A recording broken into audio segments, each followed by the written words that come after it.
Study IQ IAS, अब तैयारी हुई अफोर्डेबल। नमस्कार दोस्तों, जैसा कि आप सबको पता है, आज पीएम मोदी लगातार तीसरी बार प्रधानमंत्री पद की शपथ लेने जा रहे हैं। लेकिन कल से अगर आप देखोगे तो लगातार चर्चा ये हो रही है कि उनके कैबिनेट में कौन कौन लोग होने वाले हैं। इनफैक्ट अगर आप आज सुबह से देखिए, ये वाला जो पिक्चर है वो काफी वायरल हो रहा है, जिसके अंदर पीएम मोदी कई सारे सांसदों के साथ बातचीत कर रहे हैं। यहां पर आप सबसे पहले देख सकते हैं एस जयशंकर साहब, निर्मला सीतारमण जी, इनफैक्ट हरियाणा के जो पूर्व सीएम है मनोहर लाल खट्टर जी, इसके अलावा शिवराज सिंह चौहान जो कि अगेन मध्य प्रदेश में काफी लंबे समय तक मुख्यमंत्री रहे। फिर इस साइड अगर आप देखिए राजनाथ सिंह जी, यहां पर अमित शाह, नितिन गडकरी जी, रोड ट्रांसपोर्ट मिनिस्टर। तो मोस्ट प्रोबेबली आप कह सकते हैं कि यहां पर जितने भी सांसद बैठे हुए हैं वो भी ओथ लेंगे। कहने का मतलब है कि वो मिनिस्टर बनने वाले हैं। अब मिनिस्टर भी क्या होता है ना, कई प्रकार के होते हैं, minister of state for independent, और इसके अलावा आपने देखा होगा कैबिनेट मिनिस्टर। तो क्वेश्चन यहां पर यह आता है कि मोदी 3.0 कैबिनेट में कौन कौन आएंगे। साथ ही साथ हम इस वीडियो के अंदर डिटेल से चर्चा करेंगे कि कैबिनेट मिनिस्टर और काउंसिल ऑफ मिनिस्टर्स, इसमें अंतर क्या होता है। आपको काफी सारी क्लैरिटी मिलेगी, बहुत कुछ जानने को मिलेगा। चलिए आगे बढ़ते हैं, लेकिन उससे पहले मैं आप सबको यह भी बता दूं, अगर आप में से जो भी लोग 2025 की यूपीएससी की तैयारी कर रहे हैं, तो हमारा कल शाम 6 बजे से 3 लाइव बैच स्टार्ट हो रहा है। जो भी आप लैंग्वेज चूज करना चाहते हो चूज कर सकते हैं। और मैं आपको बता दूं कि इसमें आपको live classes, personal mentorship, test series, इसके अलावा अगर आप देखिए तो यहां पर 18 यूपीएससी के जो बुक्स हैं वो आपके घर तक डिलीवर किए जाते हैं। तो इसको ज्वाइन करने के लिए सिंपली हमारे वेबसाइट ऐप पर जाइए, कमेंट सेक्शन में भी इसका लिंक दिया हुआ है, वहां पर जाकर आप यूज करिएगा ये कोड अंकित लाइव, ताकि आपको मैक्सिमम जो डिस्काउंट है वो मिल जाए। और इसके अलावा अगर आप एमसीक्यूज अटेम्प्ट करना चाहते हैं तो मेरे इंस्टा पेज पर जा सकते हैं, वहां पर स्टोरीज में जितने भी एमसीक्यूज हैं उसको भी आप अटेम्प्ट कर पाएंगे।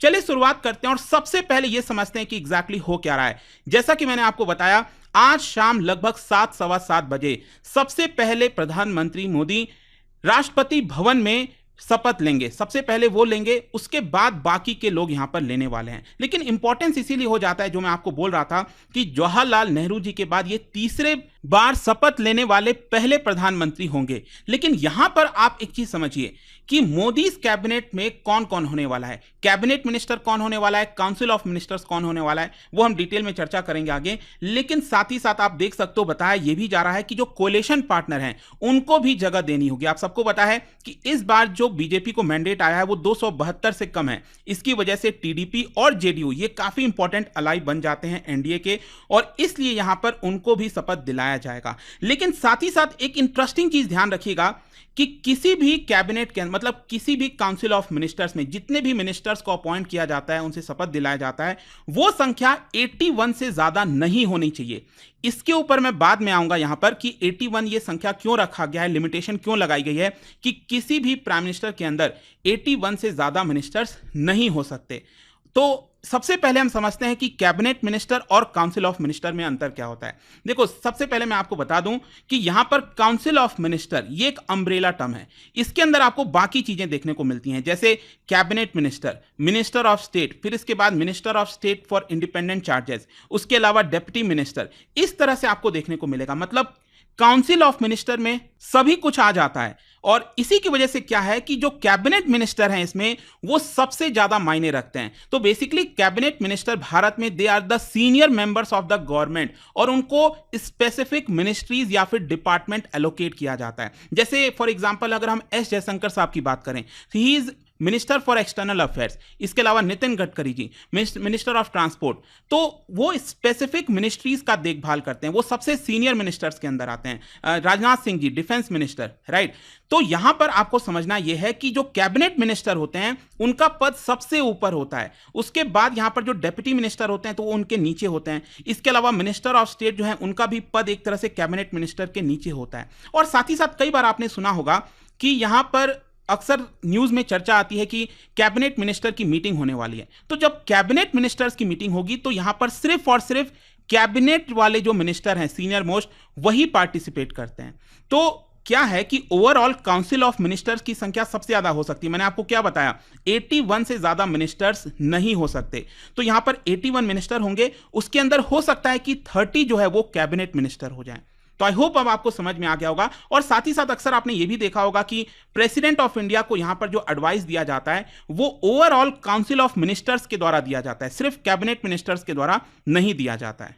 खैर, अब क्वेश्चन आपके मन में ये आ रहा होगा कि आखिरकार क्या कारण है जिसकी वजह से हमारे देश के अंदर, मतलब जो भारत सरकार है, उसमें 81 मिनिस्टर से ज्यादा नहीं हो सकते। इसका कारण क्या है? बेसिकली अटल बिहारी वाजपेयी जी के समय अगर आप देखोगे 2003 में एक एक्ट लाया गया था, मतलब एक अमेंडमेंट किया गया था हमारे संविधान में, जो कि है 91st अमेंडमेंट। ठीक है, इसके तहत यहां पर लिमिट लगा दी गई कि कोई भी सरकार जो आएगी केंद्र में, वहां पर 15% से ज्यादा जो लोकसभा का स्ट्रेंथ है, उससे 15% से ज्यादा मिनिस्टर्स की संख्या नहीं हो सकती। और 15% मतलब ये सभी मिनिस्टर्स, चाहे वो कैबिनेट हो, मिनिस्टर ऑफ स्टेट, ये सभी मिलाकर 15% से ज्यादा नहीं हो सकती। अब आपको पता ही है कि हमारे पार्लियामेंट के अंदर, मतलब लोकसभा के अंदर टोटल 543 मेंबर्स हैं।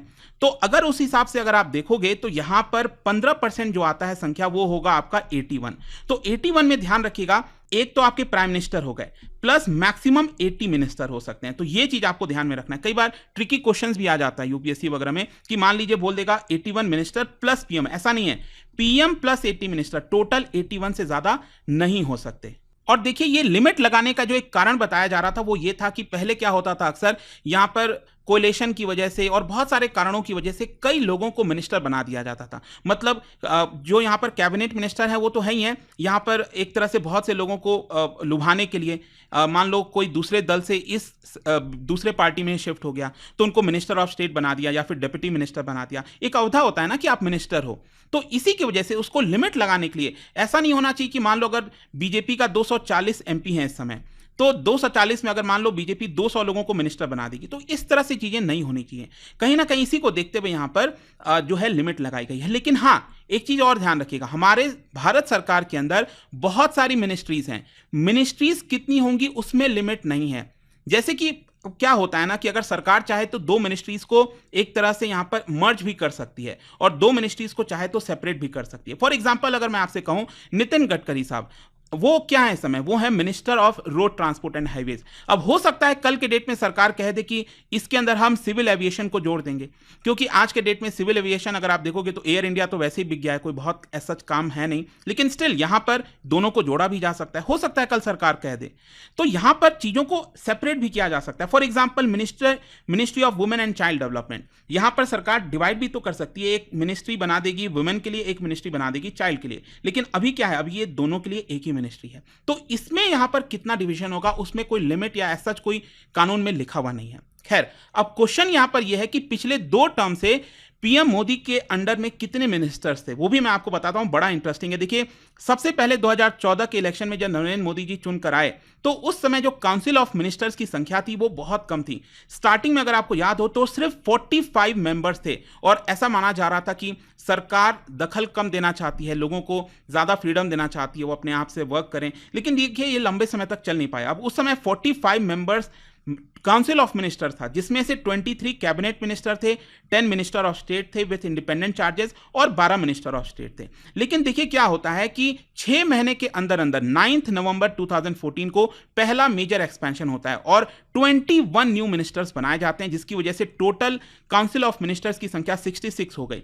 फिर उसके बाद वापस से 2016-2017 में भी एक्सपेंशन हुआ, जिसकी वजह से टोटल नंबर जो है काउंसिल ऑफ मिनिस्टर्स का ये 77 चला गया। फिर उसके बाद अगर हम बात करें सेकेंड टर्म में, 2019 में वापस से चुनाव होता है, तो उस समय भी अगर आप देखोगे तो number of council of ministers अगर आप देखिए तो 58 मेंबर्स ही थे, जिसमें 24 cabinet minister, 9 minister of state और उसके बाद 25 मिनिस्टर ऑफ स्टेट। ठीक है, तो यहां पर क्या है कि फर्दर इसको एक्सपेंशन किया गया और अभी प्रेजेंट सिचुएशन, मतलब अभी ये जो टर्म एंड हुआ है पीएम मोदी का, उसमें अगर आप देखोगे तो टोटल 75 जो है आपका काउंसिल ऑफ मिनिस्टर्स के अंडर में थे, जिसमें 29 cabinet minister, 3 minister of state for independent charge और 42 मिनिस्टर ऑफ स्टेट। अब कई लोग कंफ्यूज हो जाते हैं कि ये minister of state with independent charge और मिनिस्टर ऑफ स्टेट, इसका मतलब क्या है? देखो क्या होता है ना, जो मिनिस्टर ऑफ स्टेट होता है वो कैबिनेट मिनिस्टर के अंडर में ही काम करता है। अब कई बार क्या होता है कि एक कैबिनेट मिनिस्टर में 2-2 मिनिस्टर ऑफ स्टेट लगा दिए जाते हैं, तो उनसे छोटे होते हैं। लेकिन जो minister of state with independent charge होता है वो किसी कैबिनेट मिनिस्टर के अंडर में नहीं होता है, उनका अलग से यहां पर जो है मिनिस्ट्री होती है। तो ये आपको ध्यान में रखना है। खैर, अब क्वेश्चन ये है कि मोदी 3.0 में क्या होने वाला है। देखो, इसको लेकर कई सारे कयास लगाए जा रहे हैं, लगातार न्यूज चैनल से लेकर हर जगह। इनफैक्ट कल मैं सुन रहा था पीएम मोदी का स्पीच, उन्होंने कहा कि देखिए ये सब ब्रेकिंग न्यूज आती रहती है टीवी पर, इस पे ज्यादा ध्यान नहीं दिया जाएगा। लेकिन फाइनली क्या हुआ कि यहां पर ये जो फोटो आई ना, इसमें जितने भी आपको लोग दिख रहे हैं, ये साफ इंडिकेशन है कि ये लोग कैबिनेट मतलब मिनिस्ट्री के अंदर आने वाले हैं। अब हो सकता है इसमें से कई लोग कैबिनेट मिनिस्टर होंगे, जैसे एस जयशंकर साहब, इनको वापस से एक्सटर्नल अफेयर्स की पोर्टफोलियो मिल जाएगी। इसके अलावा यहाँ पर Amit Shah home minister again बनाए जाएंगे। उसके अलावा जो है डिफेंस मिनिस्टर राजनाथ सिंह जी, और सभी को पता है minister of road transport Nitin Gadkari जी।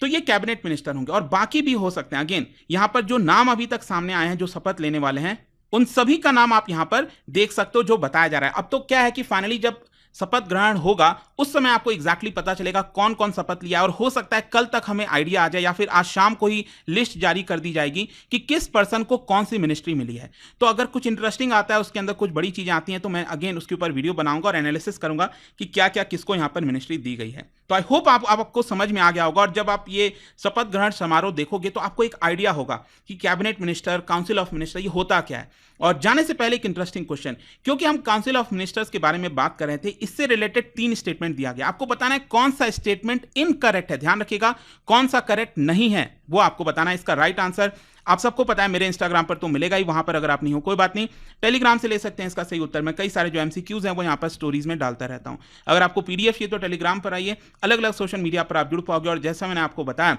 अगर आप यूपीएससी की तैयारी कर रहे हैं, कोई भी बैच चाहते हैं, you can simply use this code Ankit live, क्योंकि कल शाम 6 बजे से ये बैच स्टार्ट हो जाएंगे। डोंट मिस दिस चांस, क्योंकि 2025 की तैयारी के लिए एग्जैक्टली आपके पास 1 साल बचने वाला है। सो आई होप कि आपको ये बैच पसंद आएगा, और इसका डिटेल जो जानकारी है अगेन जब आप जाओगे तो पीडीएफ में आपको मिल जाएगा। आई होप कि ये वीडियो आपको पसंद आया होगा। मिलता हूं आपसे next time, till then thank you very much, see you soon.